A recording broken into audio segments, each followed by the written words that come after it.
Hi, y'all. This is Kristen Chenoweth. Hi, I'm Gloria Stefan. This is Sarah Bareilles.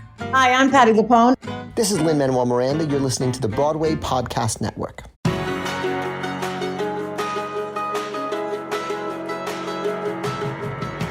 Welcome to the Theater Podcast, intimate personal conversations with theater's biggest names. I am your host, Alan Seals, and this episode is with Rebecca Naomi Jones. And we continue the June takeover from the Bleeding Love podcast, an original radio play on the Broadway Podcast Network that has been getting a lot of attention lately because it's a story about quarantine, recorded entirely in quarantine. So it's very meta, and ironically, it was written years and years and years ago, and it just happens to fit the modern times as we speak right now. So this episode with Rebecca is another incredibly fun one. She is a very young lady who has already more TV and film credits and theater credits than people twice her age. She is just incredibly humble and talented, and a pleasure to work with professionally and a pleasure to know personally. So I'll just leave it at that because the conversation will speak for itself. As always, before we get going, please find me online at theater_podcast on Instagram and Twitter.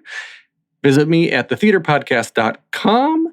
Show your support via thetheaterpodcast.com/Patreon, Patreon. Please turn to that person next to you and say, hey, I got this great podcast and you should listen to it because everybody needs to hear good podcasts these days. So now everybody, please enjoy this episode with Rebecca Naomi Jones. Here you go. 1, 2, 3.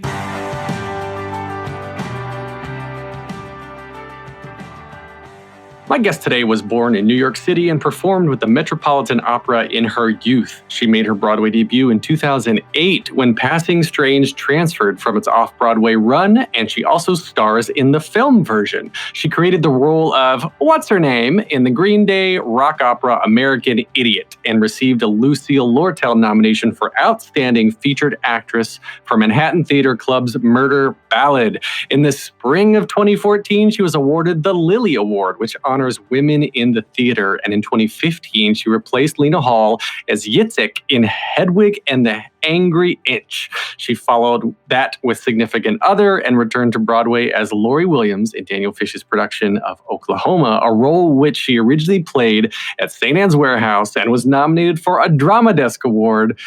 Oh, this spring, she stars as the badass babe Lolly in the musical podcast Bleeding Love. Rebecca Naomi Jones, welcome to the Theater Podcast. Why, thank you. Thanks for having me.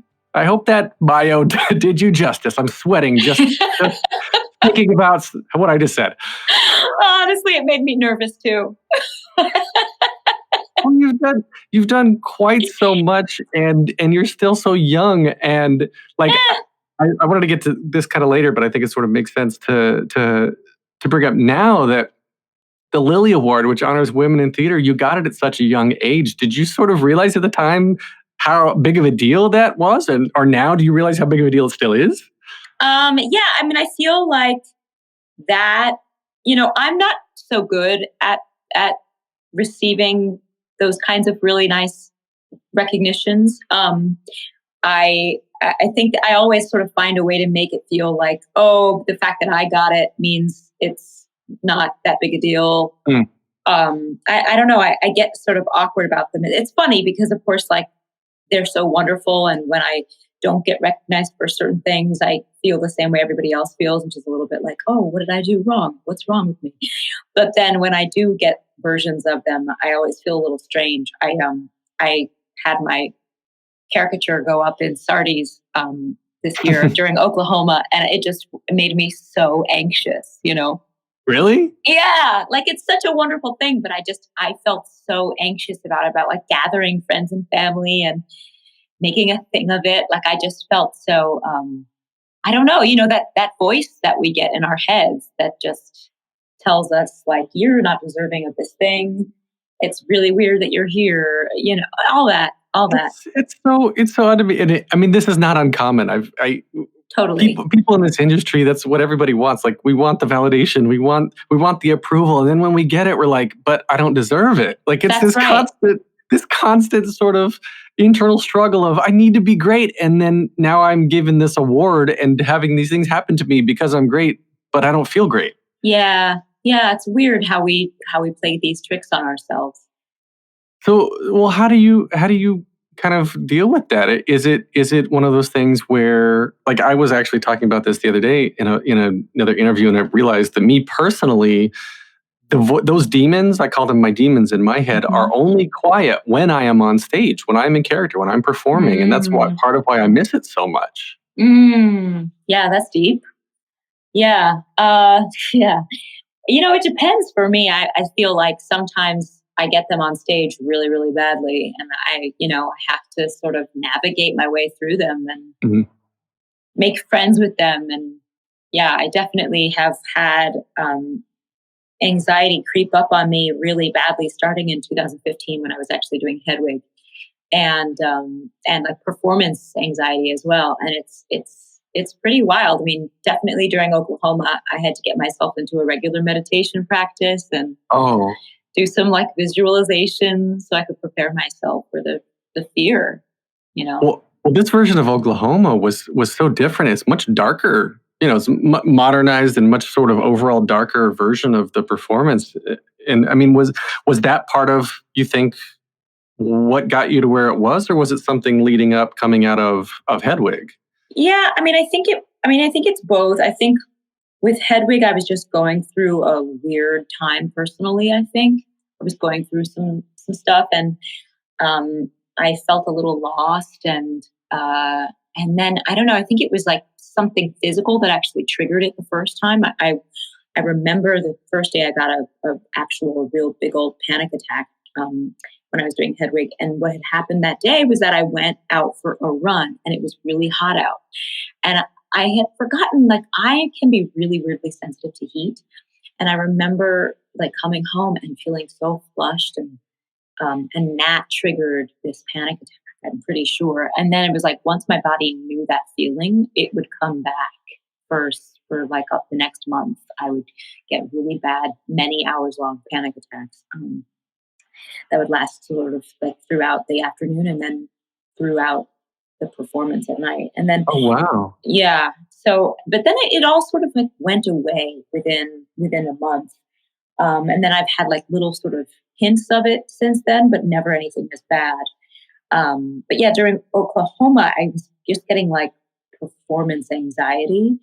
And I do think, I don't think it's because the show itself was dark, but I do think in an ironic way, I think it's because the lights were on in the house. And so we that was such a big part of that production, is that we could see the audience, and we were always aware of the audience, and we were always aware that we were all in this big room together. And so it's much harder to sort of tune all of that additional stuff out, which is actually such a wonderful exercise in focus and concentration. But I think that was an additional anxiety along with all of the other actor anxieties that we get. Yeah, I didn't even think about that because I've said before too that it's easier to perform to a big house of thousands than it is to a black box of 20. 100%. Yeah, because you can see everyone in the room of 20. And so for something like Oklahoma, where you're literally able to see a room. I don't remember how big the house is in that. Like, it's usually like 7 something, but we took the seats out, so it was like 6 something. Yeah. That's still a lot of people that you can make direct eye contact with. That's right. It's a lot of people. Yeah. Wow. It was a trip. Well, let's go back to then little Rebecca. And you were born in New York, and like growing up, your mom is Jewish and your father is African American. So tell me about your home life. Well, it was wonderful. I think growing up in New York and being mixed is a different thing from growing up other places and being mixed. So, it worked out for me for sure. I think I wasn't made aware of how unique that was and how complicated for people that can be until much later. But it was a wonderful childhood. I mean, I grew up in Tribeca before it was fancy pants. It was it felt very much like a small town of like old hippies and artists and their kids and that whole area downtown, like Soho even too at the time, Soho was already like getting pretty bougie, but just like that downtown living was really low key. And my dad was a musician. My dad passed away in 2008, but he was a musician. So there was always tons of music in our home. And he was also a music director of an oldies group, the Cadillacs. So, and he also did a lot of coaching for other doo-wop groups and stuff. And so there was constantly vocal groups in our apartment that my dad was coaching on harmonies and stuff. So the apartment was always filled with music in this really wonderful way. And my mom is Jewish, and they had like anybody, it's never one thing, but they had a happy marriage and stayed together until my dad passed. And it was a good upbringing. I mean, my mom's a photographer, so it was an arty family, and my parents really supported my love for singing and theater, and on other things as well. I mean, my parents were so supportive that like they encouraged all of my interests at the time. So I grew up doing like piano 1 day a week, opera at the Metropolitan Opera 2 days a week, modern dance 1 day a week. I went to the Art Students League and took, painting classes 1 day. So it was like, that was the kind of life that I had growing up. It was getting to work on all of those things. And Did your dad get to see your Broadway debut? He did, actually. Oh. That was the last show he saw me in was Passing Strange. So yeah, that is very meaningful to me for sure. We had opened, I think we had almost finished the run of the show. My dad passed August 24th of 2008.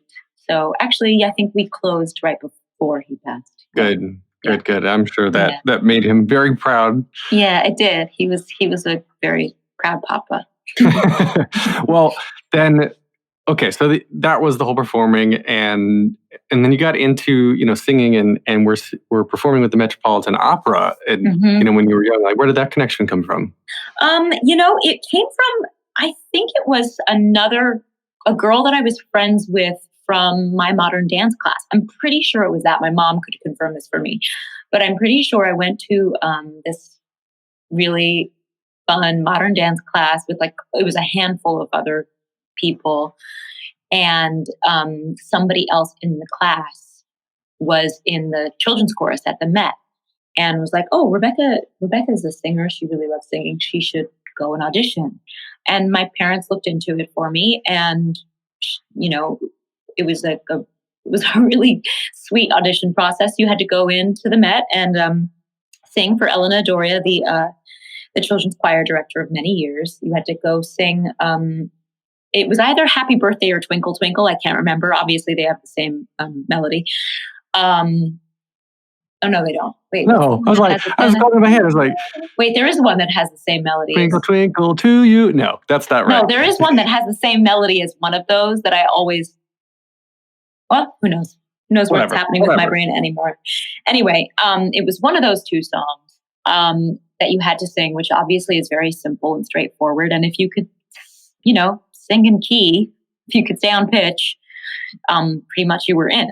And so I spent the next several years in the children's chorus, and it was so great because it was like, I think 2 or 3 days a week. I know that they had classes like 3 days a week, but I don't think you had to go to all of them. You could go to 1, 2, or 3. Mm-hmm. And it was like a really intense session. You met in the basement of the Met, and it was like a bunch of kids in these really tiny, like sort of intense opera chairs and Elena Doria at the piano, and she ran a really tight ship. We learned all of this, really intense music, and she was giving us a real education, a professional education. And then as the schedule would come in for the season and the operas were scheduled, depending on what operas had kids in them, we would start to work on the music for the various operas and what the actual children's choruses would sing in those various operas. And then certain kids would just be selected to be in those actual operas. So that was a great thing, is we constantly were in classes. And then depending on where she put us, we also performed professionally at night in the operas, which was such a great thing to have for me at a young age, to have this responsibility to have to be somewhere at a certain time. And, we got paid very little, but we got paid and have the experience of performing on that, incredible stage with those incredible artists. And so cool. Yeah. Well, do you remember how young you were at the time, or how old you were? I believe I started at the opera when I was 7 and left when I was like 11 or 12. And I only left because Elena Doria was like, I love you so much, but you're starting to look like a woman. Like I was starting to, develop or whatever. And at a certain point, like the children's chorus, you have to like really look like a child. So at that point she was like, I would love to keep working with you, but doing private lessons. And so I did that with her for a while and learned our arias and continued to develop my operatic voice, which actually I kind of continued doing until college. At some point we were doing, I went to a straight acting conservatory, a classical acting conservatory, but we did have like maybe 2 singing classes the whole 4 years that I was there. And in one of those singing classes, I remember like sort of discovering one day that I really felt more honest and like in my voice and like myself when I was singing in more of like my chest voice, or, the same range as where I speak from. And so I kind of stopped singing operatically around then. That's intense. It's really interesting to me, and I think probably very fortunate to you that you made the decision to go to a strictly acting school because you already had so much singing training. Yeah, and I know a lot of people who are like, I'm really good at singing. I'm going to continue getting singing lessons, and then they get to the Great White Way and they can't find jobs because they're only a one threat or a single threat. Yeah, right. No, I agree with you. Yeah, so that good choice. It obviously worked out for you. So, the podcast musical Leading Love. Mm-hmm. You are the badass babe, Lolly. What an interesting time. Okay, so we recorded this. I was part of the recording process, the producing team, and we recorded this entirely in quarantine, and so we shipped you a mic and. Oh God, talk us through when you opened up this box, you're like, oh, here's a mic. What's happening next? Like what was going through your mind? Because this is not normal VO. This is not normal acting. This is not normal anything right now. Yeah. Well, I honestly just felt sort of excited because I knew that all of this was sort of new frontier and that I wasn't expected to have a mastery of like any of what we were doing. So that always feels so freeing. I think when I'm not the pro in a situation and I can sort of just like ask questions and have someone guide me through it, like I feel like we spent a nice chunk of time before being able to record almost every session with like you talking me through what buttons to press and how to actually get the thing set up. Yeah, I mean that is how I felt. I was excited that I was being shipped the gear to work with, which is always fun to explore with new toys. And I just felt sort of free because it felt like I didn't have the responsibility of having to know any of that. I just had to show up and do my best. It was a lot of fun for me and a big learning experience. And you were one of many that in several projects that were like, all right, we need to build our sound studio because there's too much echo in the room you were in. So I remember you were doing your yelling lines under a blanket. Yeah. So you've got your computer and the microphone under a blanket, and like your boyfriend sent us a picture he took of you like yelling under a blanket into a microphone. And it still was problematic. It still didn't really work. We had to do it again. Yeah. It was trial and error. It was so much fun, but I mean, Bleeding Love. It's an original radio play podcast musical. It's one of the first of its kind here. I mean, the team has been around for a while. This came together like 4 years ago, I think, is when you and Annie Golden and Mark Kudish and Sarah Stiles, Taylor Trench, Tony Vincent, all of you recorded the demo music years ago. But then, it's a story about a world where you can't go outside because it's too dangerous, which sound familiar, right? Like this is so apropos for right now in our current worldwide situation that Harris Duran, the lyricist, director, and actually editor of the audio as well. He came to the Broadway Podcast Network and he said, this is something great. We got to do this. And we were immediately like, oh, hell yeah, this is amazing. Mm-hmm. And it turned out to be this thing that I couldn't have even imagined. It's this amazing story with amazing music. And then all of the original demo cast signed back on to do the dialogue for all of this. And yeah, we shipped everyone everything. We recorded everything in quarantine and it turned out beautiful. Like, what did you imagine? Did you imagine it was going to be like this? Honestly, no. It turned out so well. I have said on other interviews that I feel like the deliciousness of it is how theatrical it is. And it just like the music comes alive in the setting. And I don't know, there is actually something so suited to just having this be an audio play. It really works. It's shocking. It's like, it's really lush and full. And I think because it's so theatrical, it really works, as an oral experience only. It does. It's very theatrical. That was a very good way to putting it. Like there's lots of sound effects, there's lots of ambience, and I forget what country it's coming from. I believe it's Belgium, but we've been getting fan art. Wow. Oh yes, I've seen some of it. Yeah. So just like I'll put in air quotes, our regular show, there's people submitting fan art online and on Instagram and sending it into us. And it's been just absolutely beautiful. And it's speaking, because the story is so similar now to real life, it's speaking to people, I think, in a way that maybe it might not have caught on in another, even 6 months ago. Yeah. But right. Yeah. Like when you listen to it back again, what, I guess, sort of what was going through your head and what were you feeling listening to it? I was really honestly impressed with the package. I loved that. I don't know whose decision this was, if it was Harris's or if it was you guys or what, but I loved how the narration parts were used specifically for the podcast. Like, I think some of the script was shifted around such that there was some more narration and stuff that would have been stage direction was Mark Kudish.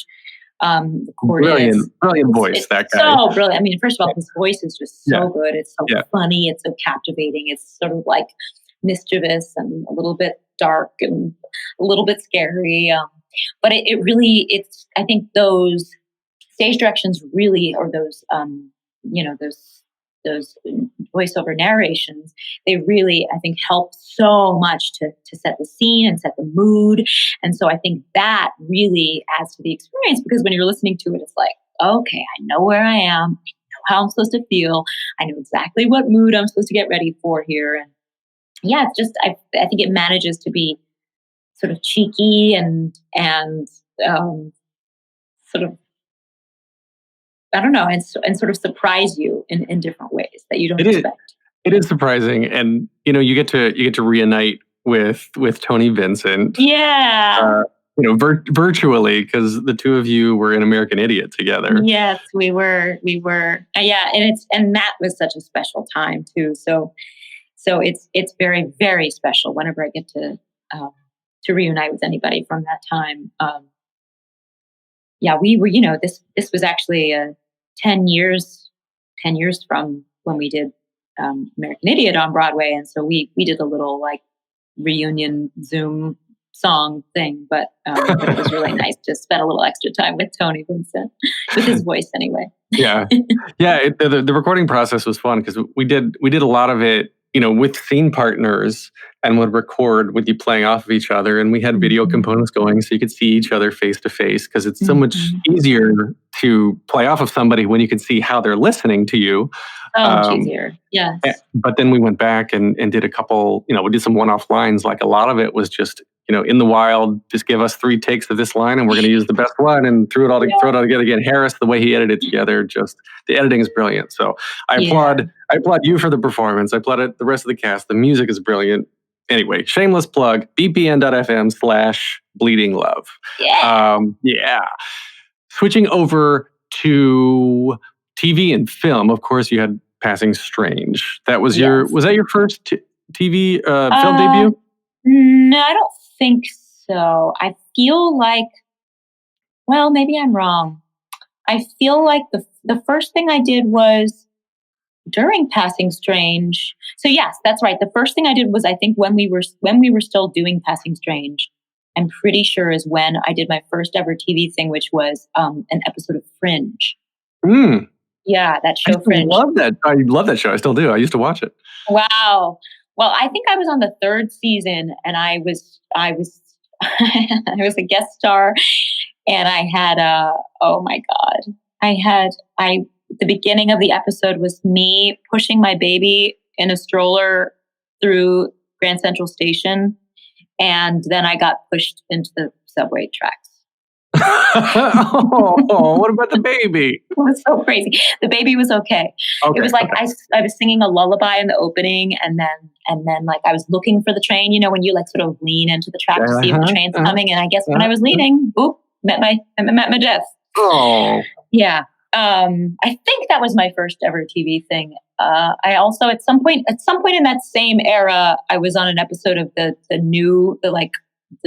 re-up version of The Electric Company, which was very fun. With Chris Sullivan, right? Shockwave? Yes. I mean, he and I did not, I don't think we did anything together at the time, but yeah, that was really, really fun experience. But yeah, then the Passing Strange movie was, at the end of our Passing Strange time. And then you were also in The Big Sick, which is a small film that got tons and tons of attention.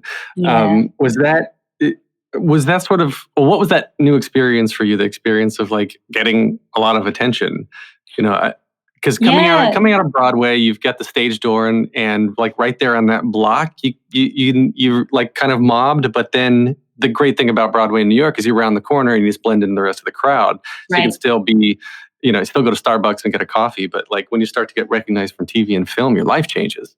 Yeah, it's a funny thing. I mean, I definitely still have not like reached the point where any of that is bigger than the stage stuff for me. But it is really interesting, the things that people recognize you for. Like I've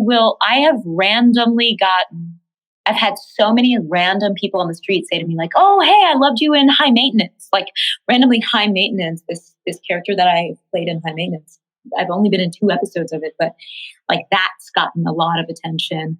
And this movie that I did last year for Netflix, this Gina Rodriguez movie, Someone Great, which was only on Netflix, but for some reason that is like really popular with young people. So like at the stage door for Oklahoma, for example, I had so many people talk about Someone Great, and yeah, it's a trip for sure. It's exciting actually to be like a theater nerd and to have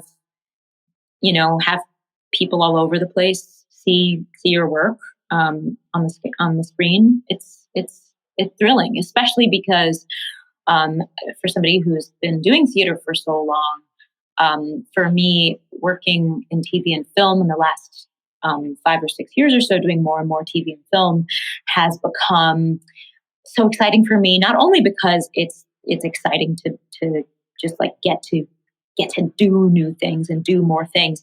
It's exciting because it's a different kind of challenge. You know what I mean? It is obviously like the work is still the work. It's still about talking and listening and being honest. But you know, it's such a different medium, and it's so great to have that different challenge. I mean, in theater, you get to have all this rehearsal time and you spend all this time together, and it's constantly sort of like a navigation together. And TV and film is just so much alone time. You know, the prep work is mostly on your own. And then you have like this specific bit of time to try and get, you know, this amount of takes, and hopefully, you know, hopefully there's something that you will see later that the director and editor have cut together that makes you feel proud of your work, but you know, you have less sort of onus over it all. It reminds me of a conversation I had the other day with Heather Headley. I was talking to Heather Headley and Norman Buckley, who was in and directed. Well, Heather was in it. Norman directed Sweet Magnolias, which is now on Netflix. And great show, by the way. Go out and see it if you haven't. Okay. And what Heather, you know, coming from the Broadway scene, you know, she originated Nala in Lion King and has done many other things. She said the best advice someone gave her about moving to TV was that, like, on theater, on stage, you're the Coke bottle that someone shakes up and then you just let it go for the audience. and then on TV and film, you're the same Coke bottle that's shaken up and you got to hold it in. Yes. Yeah, and you got to use that energy, but make it real small. Yeah. And while at the same time, Norman kind of added to that, saying, you know, as the director, when we say that was great, we got it, you got to trust we got it. Yeah, that's right. You know, like you got to move on. You got schedule, you got budget. So that's right. It's a good lesson in sort of trusting yourself and trusting other people, and yeah. So TV, film, much different. Do you have a favorite of like TV or film? Well, first of all, okay. First question, then, do you have a favorite film that you've worked on? And then my original question was going to be, do you prefer stage or screen? A favorite film that I have worked on. Well, I actually really enjoyed. I did this really weird. God, I've done some weird things. Like there was this movie that I did, but it was so fun. About the real life terror, which is like someone spying on you through your devices. You know, the movie is called Radar. It's about someone like hacking into your computer camera and phone camera and spying on you. It's just a thriller and pretty terrifying, but the experience was really, really fun. But I'd say like one of the experiences that I had that was, I mean, honestly, The Big Sick was also really great. But I guess in terms of films, probably the most fun I had was this movie I did a couple of years ago called Most Likely to Murder. That's a superlative you don't want in high school. I know. It's such a silly movie, but it was a really, really fun thing to shoot. I played this very annoying Long Island pregnant woman.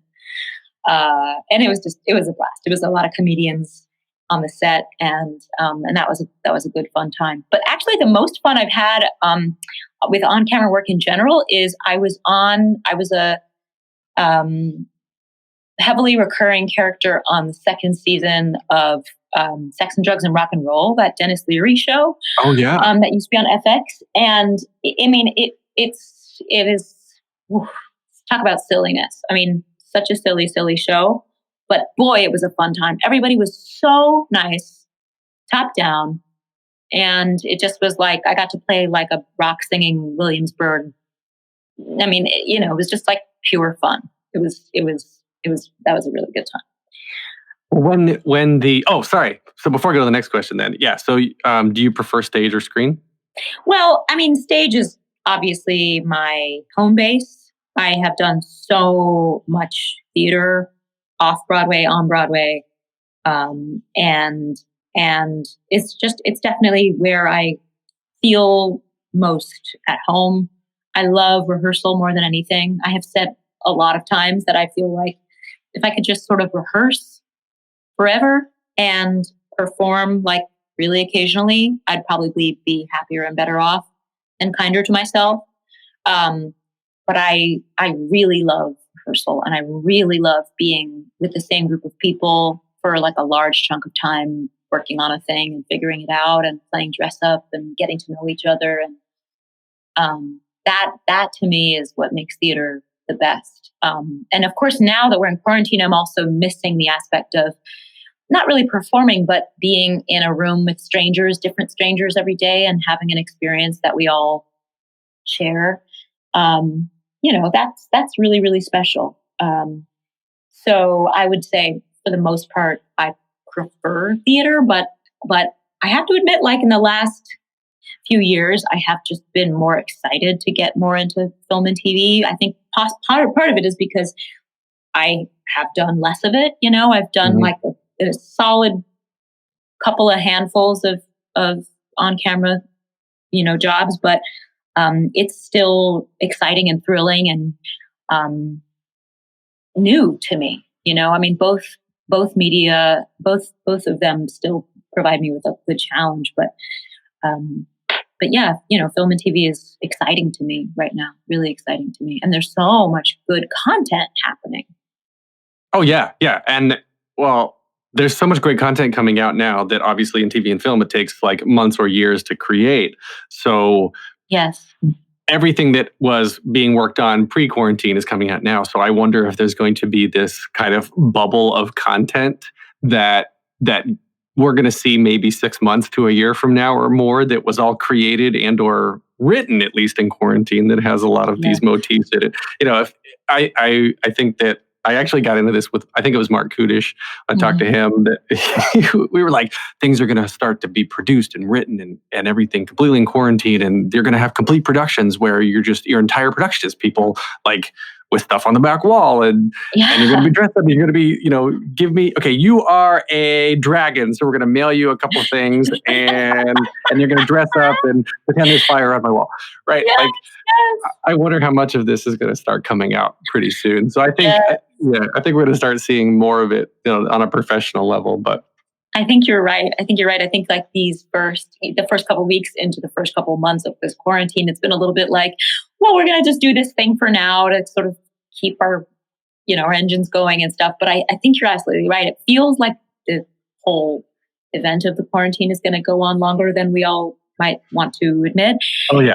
And so I think we're going to have to find ways to get creative and make it work and turn these projects we're doing into real professional things somehow. Well, we are. I mean, look at Bleeding Love, right? Right. It's already happened in this form, and then audio only and radio plays are much easier. But TV.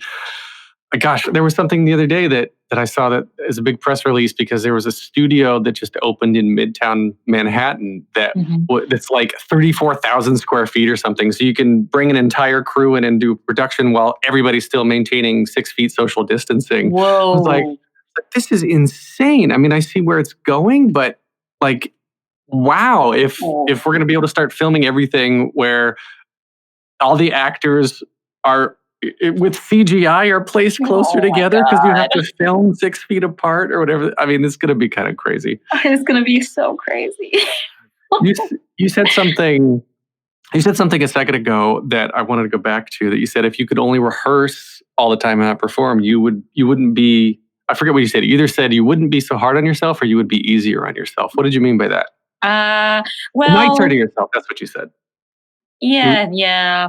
Yes. I just think that back to the anxiety stuff, it's really easy for me in performance to sort of get through that initial phase in previews and performances of like sort of figuring out the map for the character and sort of navigating through, point A to point B to point C and all of that, and figuring out the map for myself of like how I get from this part of this character to this other,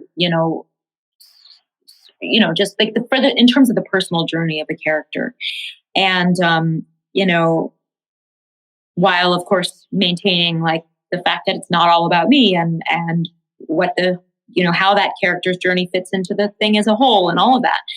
I feel like once I get through that initial phase of like hating myself, feeling like I'll never figure it out, and then like eventually sort of obviously with the director's help and the other actors' help and listening and all that, finding my sort of map for myself that I can always follow, even though I know that it's going to be different from night to night and how I will process things will be different.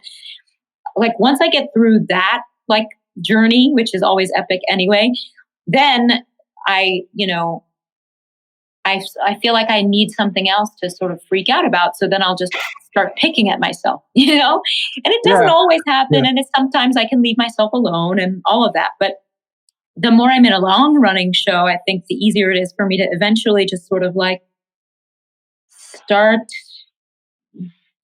picking at myself and just like self-loathing and all that nonsense. So I think that's why, in rehearsal it all feels possible and all feels ahead of you. Whereas once I'm in performance, it feels a little bit like a little death, because it's like, well, there's another one I failed at, and this is only endings. It's just so much drama.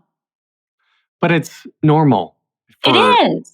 It's normal, and I think everybody feels that way to an extent. Not everybody, but a lot of people, especially performers, which is why we're attracted to this kind of business in the first place. Like we talked about at the beginning, it's the validation, right? Yes. Like you get that ovation. You don't get the ovation one night, and he's like, "What did I do differently?" Or was it me? Probably me. Did I cause the show to suck?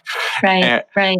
But while at the same time, you're on a Broadway stage with Mary Testa and these amazing actors who, like Ali Stroker goes out and wins the Tony for her. Like you're on stage with these performers that are your equals. And oh gosh, I mean, I know I'm preaching to the choir, but it's sometimes I encourage you personally just to step back and have perspective, because totally. Well, it's always a balance. I mean, I definitely have so many of those moments. I mean, it's only, I was actually saying this the other day that like, it's weird how like in retrospect, I just am sort of, now I'm beating myself up for having wasted so much time feeling anxious and all that stuff, because of course on the other side of that, there are all the highs and all the thrills, and the highs are so high. And of course, like during, I also, of course, am balancing all that anxiety with all of the realization of how fortunate I am and how excited I am, and how much of a joy it is to be on that stage and sharing with all these people, and, in conversation with people, and presenting a version of a classic story in a way that relates to people in a way that they didn't know that they could relate to this story, and what that version of that story meant to them, and how it brought questions up for them. And, all of that is like the best part of being an actor, and especially a theater actor, is like you get to actually come away with dialogue with people about things that we need to really address. And that's constant, there's so much trouble in this world, and it's such a beautiful thing when we can connect and try and navigate our way through it together. But so I do try my best to keep perspective. It's just sometimes my little dark brain will try and taint the party. I call it my dark passenger, like Dexter. That's so good. That's so good. Dark room. Passenger. Yep. Dark passenger just has to get some FaceTime every now and then. Yeah, that's right. You're a little saboteur. Right. And I'll be good. So I have 3 standard closing questions that I ask everybody to wrap up every episode. And the first one here is, what motivates you? Ooh. I am motivated by doing my best at all times. Ooh, I like that. Yeah. I just always want to, I just want to strive to better myself. Good. Okay. Second question. What advice would you give to your younger self and younger people listening now, starting out down a similar path?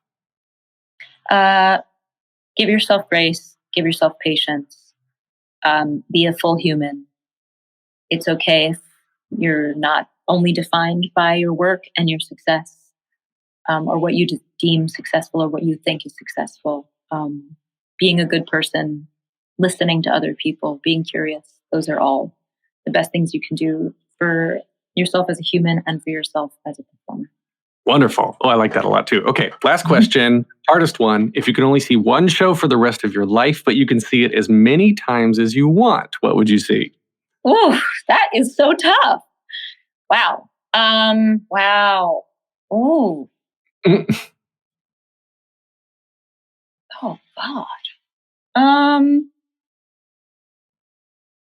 Oh, that is so tough. I'm gonna have to say, like, without me being in it, preferably Passing Strange.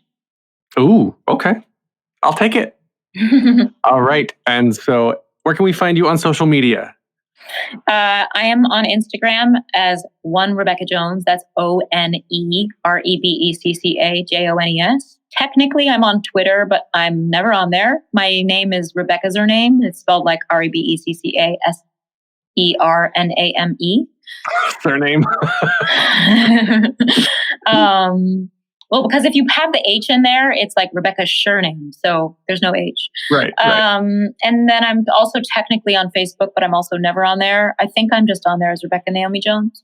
I'm really bad at Facebook. I come on Facebook really occasionally because my mother is like, honey, a lot of people wrote on your wall about this thing. You should respond. Yep. So, yeah. Yeah, I still use Facebook to talk to my parents too. So I tell you. And of course, Bleeding Love, we can find you. So you can visit bpn.fm/Bleeding Love or search for Bleeding Love everywhere you listen to podcasts. And you can find Rebecca as Lolly the Badass. And you are a badass in that show. I'll take it. It is amazing. Yep. You get more of me at thetheaterpodcast.com. Show your support at thetheaterpodcast.com/Patreon. I'm on Instagram and Twitter at theater_podcast. Please leave a rating and a review wherever you are listening to this now. This is edited by Matthew Hendershot. And thank you to Jukebox the Ghost for the intro and outro music. And Rebecca Naomi Jones, thank you so much. This has been so fun. Yes, it has. Thank you. Take a deep breath, make the world a little colorful.